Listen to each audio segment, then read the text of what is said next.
Ate namin si Ate Angel, oh. Hi, Ate Angel! Huwag mo nga ako matawag-tawag na ate. Diba, Angel? Pinsan mo yan? Oo, mga pinsan ko yan. Mga pinsan kong mahihirap. Tapos, ang hilig-hilig mangutang, di naman nagbabayad ng utang. Grabe ka naman, Angel, magsalita. Parang hindi mo kami pinsan. Ginagawa naman lahat ng tatay ko para makapagbayad sa inyo. Gumagawa ng paraan? O gumagawa ng dahilan para hindi makabayad yung tatay mo sa mga inutang ninyo sa amin? Halos lahat ng kapatid ng tatay mo, nautangan niya na. Hanggang ngayon, hindi niya pa nababayaran.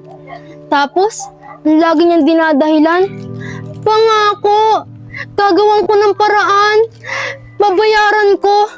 Hanggang sa napako na yung mga pangako niya. Salbahin mo naman! Huwag ka mag-alala! Pag nakahanap akong trabaho, babayaran ko lahat ng utang ng tatay ko. Ikaw, magbabayad ng utang? Hihintayin ka pa namin lumaki? Nagpapatawa ka ba? Kaylee, tama na yan. Umuwi na lang tayo. Bah, sila na nga tong may utang, sila pa tong may ganang magalit. No?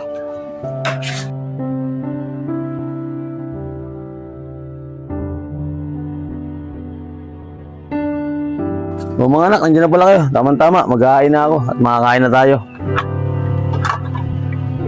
O mga anak, si